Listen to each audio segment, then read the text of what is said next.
Table پر بیٹھا کافی پینے کے لیے. میں نے یہاں پر بیٹھا ہوا، سامنے ایک ٹیبل پر ایک شخص اور نظر آیا.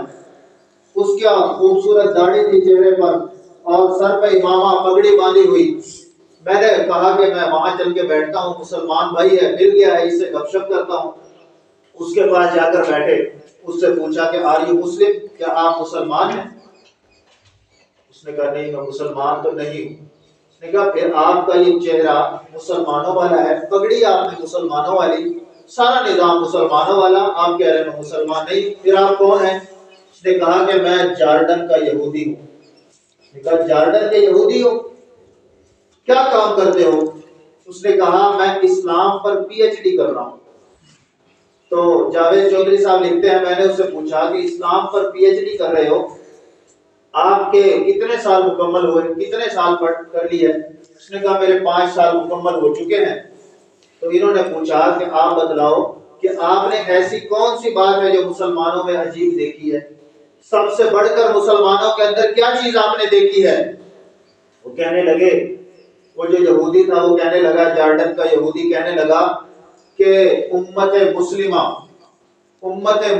کے اندر جو میں نے سب سے زیادہ چیز دیکھی ہے وہ یہ ہے کہ امت مسلمہ کے تم بچوں کو قتل کر دو، یہ شاید کہ برداشت کر جائیں. تم ان کے بڑے بڑے علماء کو شہید کر دو، ان کی بستیوں کو اجاڑ دو، شاید کہ یہ برداشت کر جائیں، لیکن یہ برداشت نہیں کریں گے تو اپنے نبی کی گستاخی اپنے سامنے کبھی برداشت نہیں کریں گے. اور الحمدللہ ہمیں اس پر الحمدللہ کہنا چاہیے. سب کہو الحمدللہ. کہ کافروں کا ہمارے بارے میں یہ خیال بہت اچھا ہے اور حقیقت بھی ہے. ہم اپنے نبی کی گستاخی برداشت نہیں کر سکتے. ساری کائنات کے سارے جرم برداشت کر سکتے ہیں لیکن اپنے نبی کی گستاخی برداشت نہیں کر سکتے.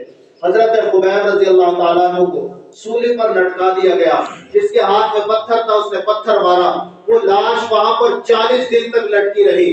حضرت خبیب رضی اللہ تعالیٰ عنہ نے شہید ہونے سے پہلے یہ دعا مانگی اللہ تعالیٰ سے کہ اللہ تعالیٰ میرا یہ حال جو میرا آج یہ حال ہو رہا ہے، میری یہ خبر میرے نبی تک ضرور پہنچا دیجیے گا.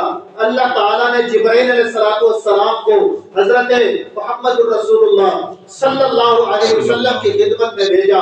آپ علیہ السلام کو جب حال معلوم ہوا، آپ علیہ السلام بڑے روئے، سخت روئے. رونے کے بعد آپ نے صحابہ کرام کو جمع فرمایا اور فرمایا کہ کون ہے جو مجھے خبیب کی لاش لا کر دے گا.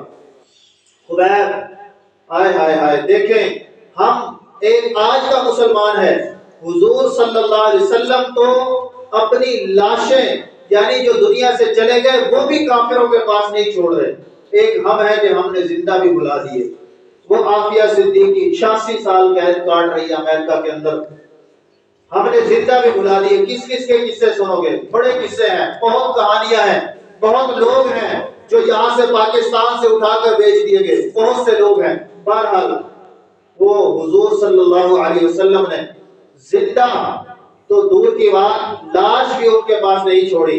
2 صحابہ کرام حضرت مقداد رضی اللہ تعالیٰ، حضرت زبیر بن عوام رضی اللہ تعالیٰ، ان دونوں صحابہ کرام نے کہا یا رسول اللہ ہم جائیں گے، حضرت خبیب کی لاش کو وہاں پر سے لے کر آئیں گے. حضرت زبیر بن عوام رضی اللہ تعالیٰ یہ حضور سے اس طرح محبت کرتے تھے، چھوٹے بچے تھے، مکہ کی گلیوں میں ایک دفعہ تلوار لے کر گھوم رہے. ان کے سامنے کسی نے یہ بتلا دیا کہ خبیب کیا بات ہے کہ حضرت محمد رسول اللہ کو نعوذ باللہ آج شہید کر دیا گیا ہے، یہ تلوار کو لے کر گھوم رہے، مکہ کی گلیوں کے اندر گھوم رہے اور بڑے غصے میں تھے. آگے سے اچانک حضور صلی اللہ علیہ وسلم تشریف لے آتے ہیں. حضور پوچھتے ہیں زبیر کیا بات ہے، غصے میں نظر آ رہے ہو؟ کہنے لگے یا رسول اللہ میں نے سنا تھا کہ نعوذ باللہ آپ کو شہید کر دیا گیا ہے، بس اس لیے. حضور نے پوچھا اگر واقعتاً نعوذ باللہ اگر واقعتاً مجھے شہید کر دیا جاتا تو آپ کا کیا رد عمل ہوتا، آپ کیا کرتے اس کے لیے؟ حضرت زبیر فرمانے لگے یا رسول اللہ میں اپنی تلوار، جذبات دیکھیے، چھوٹے بچوں کے یہ جذبات تھے. یا رسول اللہ اگر واقعتاً آپ کے ساتھ ایسا ہوتا تو میں ان کافروں کی گردنیں